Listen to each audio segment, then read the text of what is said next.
élire un maire, c'est important. Alors on élit un maire, mais on élit surtout une équipe et puis un projet pour la ville où on habite. Donc, la première option que vous avez, c'est finalement ou de vous abstenir ou de voter blanc. La deuxième, c'est de voter pour, par exemple, le candidat du Parti socialiste, qui est d'ailleurs au demeurant quelqu'un de très très sympathique, avec lequel j'ai de bons rapports amicaux. Mais évidemment, si vous votez pour le candidat du Parti socialiste, ça sous-entend que vous cautionnez la politique qui est pratiquée actuellement par notre gouvernement. Donc c'est la troisième option, c'est de voter Front National avec les dérives extrêmes que ça peut engendrer. Et puis l'autre option, eh bien, c'est de voter pour M. Ginesta. Alors dans ce cas-là, ça veut dire que vous cautionnez finalement la politique dispendieuse, de bétonnage déraisonné, incontrôlé, qui ne tient pas compte de l'environnement, ni de la vie de la population locale. Alors cette politique clientéliste, finalement, qu'il pratique ici depuis 10 ans, dans la plus parfaite opacité, sans respect naturellement de la démocratie, aboutira à moyen terme, ça c'est certain, à une augmentation massive des impôts. Ça, il ne faut pas se leurrer. D'ailleurs, en toute confidence, mais il semblerait aujourd'hui que ce projet m'a été démenti par un des membres du conseil municipal. J'avais cru comprendre qu'il avait un projet de réfection totale de la plage du Veillat. Bon, c'est pareil que c'est une fausse information. D'autres disent que non, c'est une vraie information. Ça coûterait 30 millions d'euros. Bon. Eh bien, cette politique... sur Saint-Raphaël, comme beaucoup de Raphaélois, nous n'en voulons plus. Voilà, nous n'en voulons plus. C'est pour cela que j'ai décidé de m'engager dans ces élections municipales, dans cette bataille des municipales. Alors la liste que je conduis, Génération Saint-Raph, ça veut tout dire, c'est une liste qui est constituée essentiellement de gens de la société civile. Alors là, c'est vraiment, là, les gens me disent, on voit bien quand on tracte, les gens me disent, mais la société civile, c'est quoi alors? Parce que c'est un mot à la mode, on dit la société civile. Eh bien là, je leur réponds de manière simple. La société civile, finalement, c'est tout simple, c'est vous. C'est moi, mais c'est vous. Autrement dit, ce sont des femmes, des hommes. Ah, ça ne marche plus, vous m'entendez? Ce sont des hommes et des femmes et des hommes plus exactement, de tout milieu, de toutes des sortes, en fait, des citoyens ordinaires, de bonne volonté, attachés à des valeurs humaines importantes, actifs ou retraités, qui par leur expérience, on va dire, professionnelle, personnelle, familiale, associative, ont envie d'apporter leur contribution finalement, à l'épanouissement de leur vie. On assiste quand même en France, et là je veux dire que nos amis, nous citoyens, ne nous le contrediront pas, à un rejet de la politique traditionnelle. Et par conséquent, je trouve que d'offrir à nos concitoyens une approche qui ne soit pas idéologique pour résoudre les problèmes de leur ville, me paraît ni utopique ni idéaliste. Le but, finalement, c'est quoi? C'est de redonner confiance aux Raphaélois dans les décisions qui sont prises pour eux et leur ville, finalement. Sur cette liste, Génération Saint-Raph, ne figure aucun carriériste politique. Je pense que vous voyez ce que je veux dire. Des carriéristes politiques sont ceux qui sont plus inquiets par leur réélection que par les préoccupations de leurs concitoyens. Excusez-moi, je suis un petit peu enroué. C'est d'ailleurs pour cela que nous avons été labellisés par le mouvement Nous Citoyens de Denis Père, dont vous avez probablement entendu parler. Ah, voilà. Et nous avons ici les représentants varois, c'est ça, sont venus nous encourager, c'est bien. On sent quand même... alors, à ce titre, nous avons signé, pour avoir cette labellisation, une charte, qui est une charte finalement de bonne gouvernance, qui est une charte qui prône la transparence budgétaire, qui prône la transparence dans l'octroi des marchés publics, qui prône le respect de la démocratie et qui prône, si possible, le maintien des taux d'imposition stables. Sur Saint-Raphaël, quel est le constat qu'on peut faire? Le chômage est important. Sachez qu'à Saint-Raphaël, il y a à peu près 13% de chômeurs. 13% de la population. Les problématiques de la jeunesse ne sont pas traitées. L'activité touristique, malgré le potentiel considérable de la ville, s'est effondrée. Alors qu'elle pourrait sûrement être redynamisée, les commerces de proximité sont négligés au profit des grandes surfaces qui se sont implantées un peu partout. Les gens qui travaillent dans notre ville ont des difficultés à se loger. Dans certains quartiers résidentiels, les maisons individuelles disparaissent et sont remplacées par des immeubles à des prix exorbitants, alors qu'en aval, curieusement, les réseaux de voirie sont anciens et totalement obsolètes. On s'étonne ensuite, évidemment, qu'il y ait des inondations. Dans des secteurs de Saint-Raphaël, on nous dit que les inondations sont liées aux modifications climatiques. Ici, là, j'ai un rapport de la CAVEM qui date d'avril 2013. Je vais remettre mes lunettes parce que c'est écrit en petit. Je lis 2-3 passages. Les inondations et leurs conséquences ne sont pas des catastrophes naturelles. Si le fait déclencheur est bien un phénomène météorologique parfois hors norme, comme ce fut le cas dans le Var en juin 2010, il s'applique à un territoire redessiné depuis plusieurs décennies par l'homme, ce qui en aggrave les conséquences. On peut donc en tirer la conclusion que la question des inondations relève plus d'une politique d'aménagement du territoire que d'une problématique climatique. Un autre petit paragraphe. Les conséquences des inondations sont le résultat d'une forte urbanisation et imperméabilisation des sols à l'échelle des villes liée à une pression foncière croissante sur différents secteurs. Autrement dit, les inondations sur Saint-Raphaël, il y a bien un problème d'urbanisation autour. Alors, par ailleurs, il existe un contraste flagrant, par exemple, entre la rénovation du Vieux-Port, le projet pharaonique censé accueillir à moyen terme des yachts de luxe, et le centre-ville. Regardez le centre-ville, la place Coulet, où beaucoup de commerces sont fermés à 21h. Pourquoi y a-t-il autant de commerces à vendre à Saint-Raphaël? Que dire également de la fermeture de toutes les discothèques, du manque d'animation en période estivale, mais aussi hors saison, où les bars de nuit ont disparu. Alors bien sûr, nous avons des projets pour notre ville, et nous en débattrons ultérieurement lorsque nous organiserons au mois de mars des débats qu'on avait prévus, des débats thématiques sur différents sujets. Mais tout à l'heure, je vous donnerai quelques orientations quand même. Certains de nos projets, ils sont très faciles à réaliser finalement, rapidement. Mais par contre, pour d'autres, il faudra quand même, au préalable, faire une expertise de la situation financière. Parce que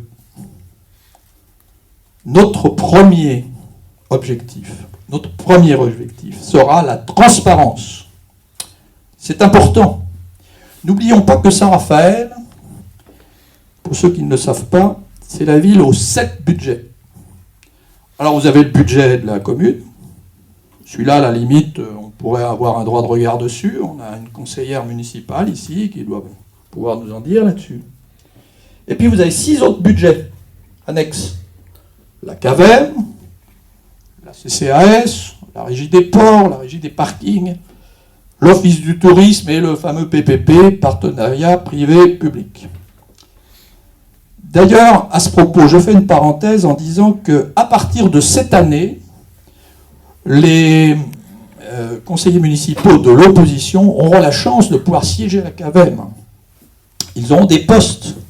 Autrement dit, il faudrait avoir un maximum de sièges pour pouvoir non seulement comprendre ce qui se passe à la CAVEM, puisque la CAVEM est complètement opaque, 150 millions quand même d'euros le budget de la CAVEM, mais aussi, si nous voulons peser sur les décisions qui sont prises, je pense qu'il faut qu'on ait un maximum d'élus de l'opposition. Donc, si j'étais élu maire, quand je serais élu maire, je préfère, eh bien, j'effectuerais immédiatement un audit. Un audit dans les 6 mois, pour savoir ce qui se passe un petit peu dans cette commune. C'est cela, ce qu'on appelle la transparence. Et puis, la transparence, c'est quoi aussi? C'est la publication régulière des délibérations, des budgets, qui seront expliqués lors des réunions publiques de quartier, et qui seront mis en ligne sur le site internet de la ville. C'est également la transparence dans l'attribution des marchés publics. Là aussi, c'est très opaque. Notre deuxième objectif sera de rétablir une véritable démocratie participative. Ici, il n'y a pas de démocratie. Comment? Par des moyens simples. Concertation régulière avec les habitants, les commerçants, les associations, faire des réunions de quartier. Ici, les réunions de quartier, il y a des adjoints de quartier, il ne faut pas de réunion de quartier. Pourquoi? Parce que dès qu'on fait une réunion de quartier, m'a-t-on dit, les problèmes remontent. Et bien justement, les problèmes, il faut les exprimer au décours de ces réunions de quartier. Je pense qu'il faudrait faire également un questionnaire de début de mandat. Moi, je verrais bien un questionnaire en ligne sur ce qui se passe dans la ville, les desiderata des uns, des autres. Et pourquoi pas la voie référendaire pour certains grands projets importants pour la ville. Aussi, un conseil des jeunes. Ça me paraît fondamental. Ici, les jeunes ne sont pas représentés. Il faut essayer de les motiver dès le collège, le lycée. Et puis surtout, le respect de l'opposition. Parce que l'opposition, ici, je ne sais pas si certains d'entre vous ont déjà assisté à un conseil municipal. C'est chaud, hein, c'est surprenant. L'attitude hautaine du maire, voire insultante, voire franchement, on y a assisté avec Jean-Stéphane. Bon. Respect de l'opposition, c'est important. Notre troisième objectif serait de maintenir, si possible, des taux d'imposition stables. Alors pourquoi je dis si possible? Évidemment, tout ça, ce sera conditionné en fonction du résultat de l'audit. Parce que, finalement, on n'est quand même pas certain que certains travaux, comme par exemple la rénovation du vieux port, est-ce que finalement, ça ne va pas être un gouffre financier, ce machin-là? Moi, j'ai un peu peur quand même. Donc, est-ce qu'on sera capable, parce qu'il faut quand même savoir que les taux d'imposition n'ont pas augmenté en 2013, ils ont beaucoup augmenté les années précédentes, mais en 2013, je pense, enfin, c'est logique, ce serait logique qu'ils augmentent en 2014. Hein. Et quelle que soit l'équipe, d'ailleurs, qui reprendra le navire, si je puis dire, parce qu'il faudra bien honorer ce qui aura été démarré, il faudra terminer les travaux qui ont été commencés, donc maintenir les taux d'imposition. Alors, on peut très bien imaginer qu'on puisse faire des économies ensuite sur certains postes, mais avant de savoir quoi que ce soit, à mon avis, tant qu'on ne saura pas exactement quelle est la situation financière, on ne peut pas s'engager à promettre, parce que c'est toujours pareil. Au moment des élections, vous avez toujours des gens qui vous font des promesses, moi je ferai ci, moi je ferai ça. Ouais. Bon. Moi je n'ai pas d'expérience politique sur Saint-Raphaël, je ne sais pas ce qui s'y passe. D'ailleurs on me le reproche, on me dit vous êtes un amateur, ou que vient faire le docteur Évillon ici? Bon voilà, on se demande. Ouais.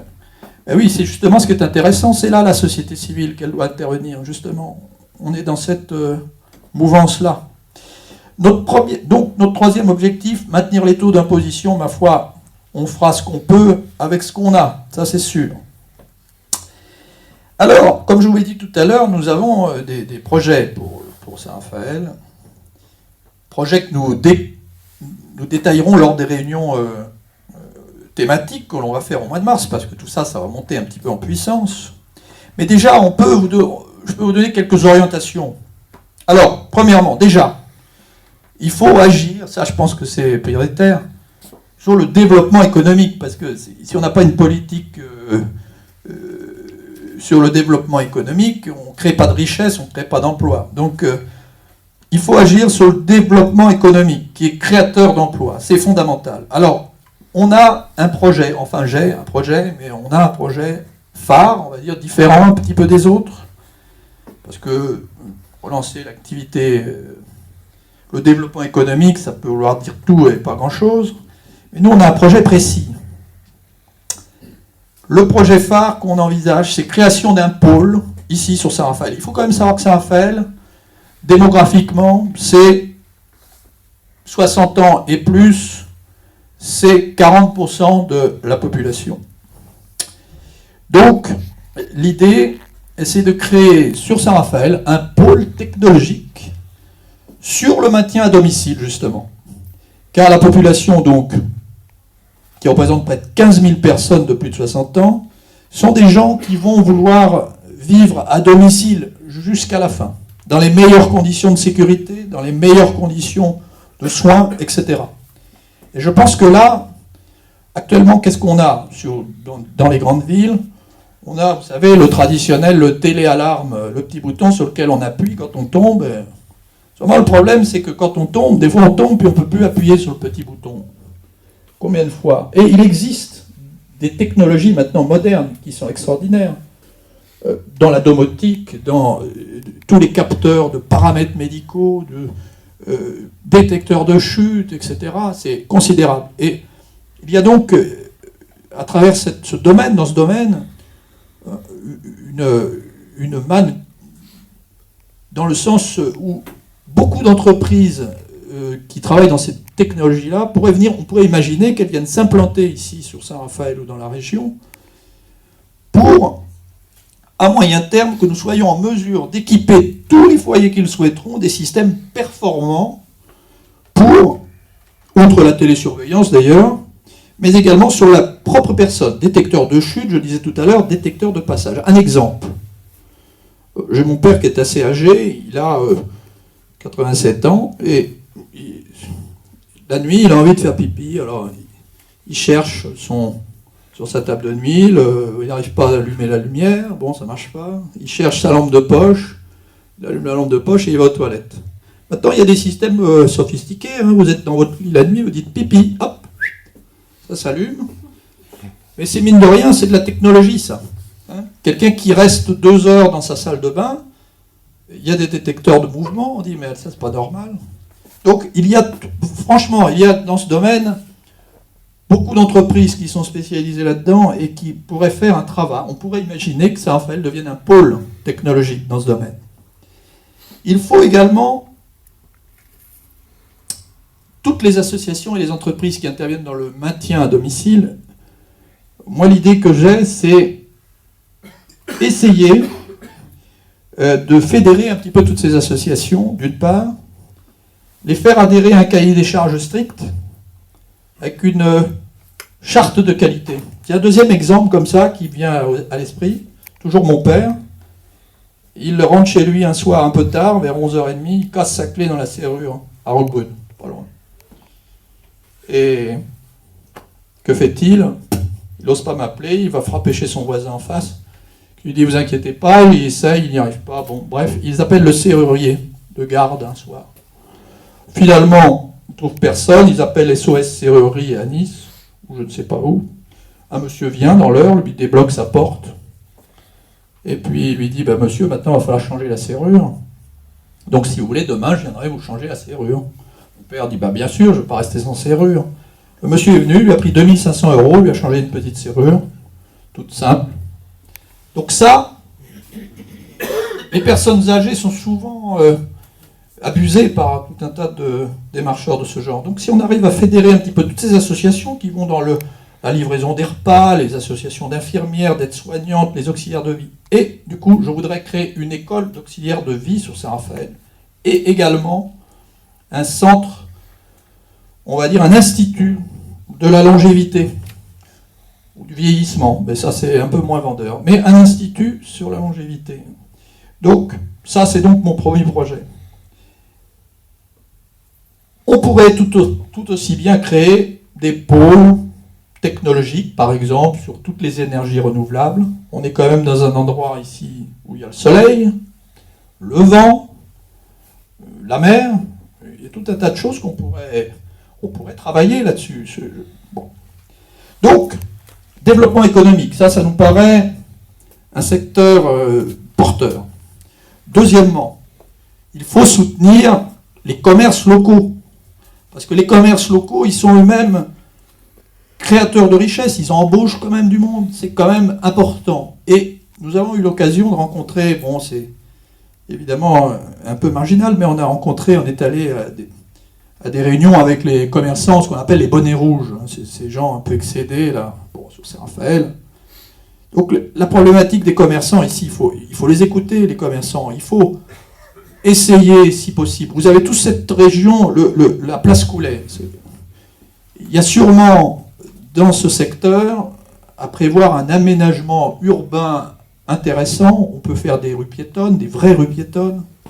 On peut essayer, et ça c'est une demande de certains commerçants, de rétablir les marchés de rue, des vrais marchés artisanaux, équilibrer un petit peu l'animation entre le centre-ville et le bord de mer, parce que tout est au bord de mer, mais ces gens au centre-ville, ils ont besoin qu'on les aide, les commerçants aussi. Peut-être les aider avec certaines mesures fiscales, exonération de CFE pour les nouveaux commerces, des taxes sur les enseignes, pourquoi pas.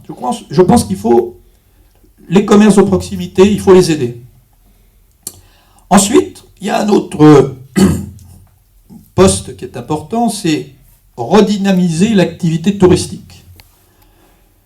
Depuis plusieurs années, l'activité touristique est en baisse. Plus ça va, plus les saisons sont courtes. Avant, moi j'ai connu ici, on travaillait en saison du 1er avril au fin octobre. Et maintenant, c'est du 15 juin au 15 septembre. Je pense que... Et encore. Bon. Et encore. Enfin, moi, j'ai mon cabinet médical qui est à Capesterel, donc c'est un centre de vacances très touristique. Et on voit bien que en 20 ans, l'activité, elle est vraiment réduite. Alors, il y a sûrement des raisons, bien évidemment. Alors, qu'est-ce qu'il faut voir? On pourrait sûrement revoir un petit peu les animations, parce que qu'est-ce qu'on fait à Saint-Raphaël l'été? Même hors saison, mais qu'est-ce qu'on fait? On fait quoi? On va à la plage. Mais le soir, on va à la plage. Mais non, parce que si on va à la plage à 11h, jouer au volley sur le bord de mer, eh bien, il y a la police municipale qui vient vous dire qu'il ne faut pas jouer au volley, parce que ça fait du bruit, ça dérange. Bon. Je plaisante, mais c'est un peu ça. Donc, il faut revoir l'animation toute l'année pour toutes les tranches d'âge. J'insiste bien là-dessus. Nous sommes le mouvement Génération Saint-Raph. Donc, Génération Saint-Raph, c'est toute génération. Donc, il faut revoir les animations, revoir la réouverture des boîtes de nuit, faire des cafés-concerts, tout ce qu'on faisait avant ici, hein, parce que Saint-Raphaël, moi j'ai connu ça il y a 40 ans, il y avait une vie nocturne agréable, hein, les gens venaient pour ça. Il faut sûrement promouvoir un peu mieux, de manière plus efficace, la ville de Saint-Raphaël, à travers les différents salons nationaux, internationaux, Jean-Stéphane pourrait nous en dire là-dessus. Il faut sûrement inciter à la rénovation de certaines structures hôtelières. Bon, vous avez un grand port de luxe, mais vous avez des fois des hôtels un peu vieillots. Hein, il faut essayer. Bon, alors comment peut-on les aider, ces hôtels? On trouvera des idées, ça c'est pas un problème. Bon, tout ce qui est vie associative, je pense qu'il faut créer pour les associations un service des associations indépendant. Parce que ici, les subventions aux associations, elles sont un peu données... un peu à la tête du client, hein, c'est bon. Je pense qu'il faut quelque chose d'indépendant. Alors, l'urbanisme. Ah, ça, c'est une question intéressante, l'urbanisme. On a beaucoup de projets là-dessus. Alors, bien sûr qu'il faut continuer les logements sociaux. Hein, ça, alors là, on ne va pas dire le contraire, mais évidemment, puisqu'il y a un retard sur les logements sociaux. Bon. Alors après, la polémique, c'est où les créer, comment. Ça, c'est un travail d'architecte et d'urbaniste. Est-ce qu'il y a d'ailleurs des urbanistes... confirmé à la mairie, je peu des doutes des fois. Bien, alors, donc les logements sociaux, il y a un retard, ça c'est sûr. Mais il y a aussi un problème pour les logements d'actifs, parce que les gens qui travaillent, d'abord parce que si on crée un pôle pour relancer un pôle sur le développement économique, il faudra bien loger tous ces gens qui travailleront à Saint-Raphaël. Et c'est difficile de se loger à Saint-Raphaël. Alors, c'est difficile pour les jeunes, mais aussi c'est difficile pour les actifs. Donc il faut faire des logements, par exemple, pour les travailleurs saisonniers, parce qu'il y a beaucoup de... Les travailleurs saisonniers, ils ont un problème, c'est qu'ils n'ont pas de logement. Et alors ils couchent, je les vois dans les restaurants, dans les caves, il y a des chambres, alors on les empile les uns sur les autres.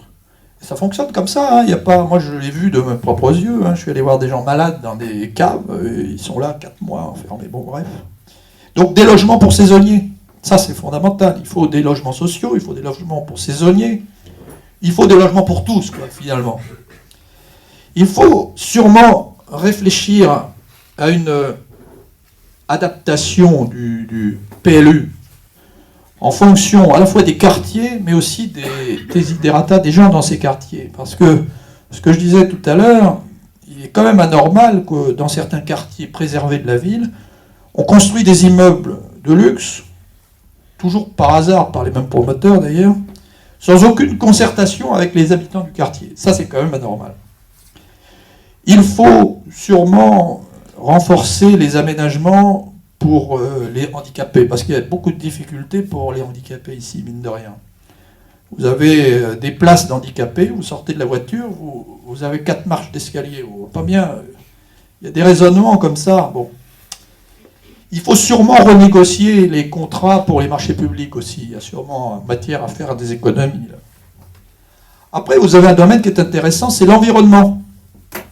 Ah ça, l'environnement, c'est un domaine explosif là en ce moment. Hein. Bon, on a le problème du traitement des ordures ménagères. Est-ce que vous savez à peu près comment ça se passe, les ordures ménagères ici, tant que vous êtes là? Eh bien, les ordures ménagères, j'ai découvert que finalement, alors bien sûr, il y a le tri des ordures ménagères. Peut-être qu'il faudrait insister un peu plus sur le tri. Mais après, ces ordures ménagères, elles sont emmenées Canet des Morts, là-bas, dans ce coin-là, 120 € la tonne,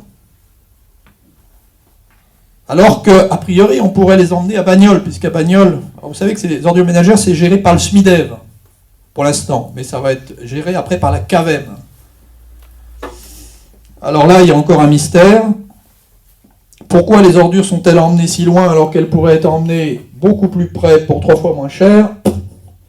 Alors il y a une entreprise qui s'occupe de ça, qui s'appelle Pi quelque chose. Bon, est-ce qu'elle n'aurait pas des intérêts là-dedans? Enfin bref.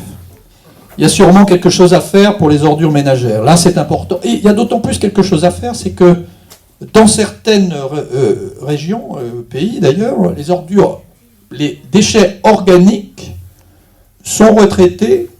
Il y a des sociétés qui font ce qu'on appelle de la méthanisation des ordures, des déchets organiques. Les déchets organiques, ça peut servir à faire de l'électricité, de la chaleur, du carburant. Est-ce qu'il n'y aurait pas moyen, avec la CAVEM bien sûr, parce que là on sort un peu de Saint-Raphaël, mais je pense qu'il y a sûrement un travail de réflexion à faire là-dessus.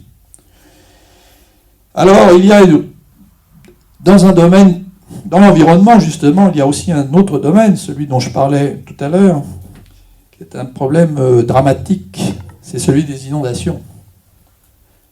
Il y a des quartiers sur Saint-Raphaël, nous sommes allés il y a 2-3 jours avec Claude Janson qui est dans la salle, hein. Nous sommes allés dans le quartier des Iscles. Alors dans le quartier des Iscles, il y avait Emmanuel qui était là également. C'est vrai que, franchement, il y a des anomalies qui sont tellement évidentes qu'on se dit qu'il n'y a pas besoin d'être vraiment ingénieur.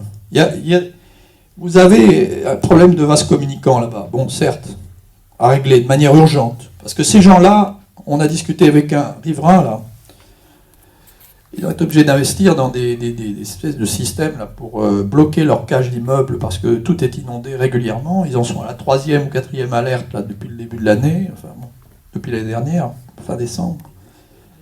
Il y a vraiment un problème à régler. Je crois qu'il faut vraiment Alors, les inondations, Certes, il y a le problème climatique, il y a l'urbanisation, et puis il y a aussi un minimum de travaux. Mais quand vous vous promenez le long de la Garonne, là, ce petit chenal où l'eau circule, on voit bien, il y a des endroits où il y a des étranglements évidents, où il y a des turbulences, où le flux est ralenti, quoi. Donc on imagine très bien qu'en élargissant un petit peu tout ça, ou en creusant, on doit arriver à faire que ça s'écoule mieux. Mais bon, encore une fois, je ne suis pas un expert des fluides, mais il faut s'occuper de ces inondations. Alors le problème, c'est qu'il faut s'occuper des inondations, mais il faut aussi s'occuper de tous les réseaux de voiries qui sont totalement obsolètes. On construit des immeubles, mais on ne pense pas qu'en aval, les tuyaux d'évacuation des eaux usées, des eaux de pluie, tout ça, on ne le fait pas, parce qu'évidemment, c'est sûrement pas tellement vendeur, et surtout très coûteux, mais il va bien falloir à un moment ou à un autre le réaliser. Donc on ne peut pas continuer à construire des immeubles comme ça sans prévoir en aval une remise en état de tout le réseau des voiries. Autre domaine intéressant, c'est le domaine de la sécurité. C'est quand même... Bon, et moi il se trouve que je travaille beaucoup avec la police, puisque je fais de la médecine un peu légale, enfin j'ai une activité médico-judiciaire qui est importante. Et vous savez qu'au mois de décembre, vous avez eu une trentaine de voitures qui ont été cassées dans le centre-ville, gratuitement, comme ça. Bon. Je ne comprends pas pourquoi il n'est pas possible d'installer sur Saint-Raphaël des caméras de surveillance. Il y en a plein à Fréjus. Pourquoi n'y en a-t-il pas à Saint-Raphaël ? Je ne pense pas que ça doit être... À mon sens, ça me paraît être une nécessité. La ville de Saint-Raphaël, je n'ai pas eu confirmation, mais il semblerait que ce soit la 3e ville du Var en termes d'insécurité quand même. Hein. Bref, donc la sécurité, il faut faire quelque chose. Enfin, dernier point, la jeunesse. Alors la jeunesse, moi je n'ai pas l'impression que la jeunesse elle soit tellement écoutée ici à Saint-Raphaël. Qu'est-ce qu'il faut faire pour la jeunesse ? La jeunesse, il faut déjà les former à un travail. Ensuite, il faut qu'ils aient un travail dans la ville. Il faut qu'ils puissent se loger. Alors, cette fermeture de l'IUT, moi je ne la comprends pas, cette IUT qu'on ferme sur Saint-Raphaël. Je crois qu'il faut créer un centre d'apprentissage. Et puis les jeunes, si on leur propose un travail, si on arrive à développer un petit peu l'économie ici, on leur trouvera du travail, mais il faudra les loger aussi. Et puis les jeunes, ils veulent s'amuser. On revient au même problème que tout à l'heure. Les animations. Pourquoi cette absurdité de vouloir créer une boîte de nuit au Cerceron, qui coûte quand même aux alentours de 3 millions d'euros, alors qu'il y avait des boîtes de nuit sur le bord de mer. Quels sont les jeunes qui vont aller s'amuser au Cerceron, loin du bord de mer ? Moi, j'ai un petit peu des doutes. Donc je crois que les jeunes, il faut les impliquer dès le lycée. C'est pour ça que l'idée d'un conseil municipal des jeunes me paraissait être une bonne idée. Donc, comme vous pouvez le constater, nous avons des objectifs précis. Transparence, ça c'est important. Démocratie, ça c'est important. On a des projets, des petits projets qui sont simples, faciles à mettre en route, et qui sont ambitieux. On a une équipe qui est motivée, qui sont tous des gens qui bossent, mais qui ont envie de faire bouger un petit peu les choses. Tous, ils sont volontaires.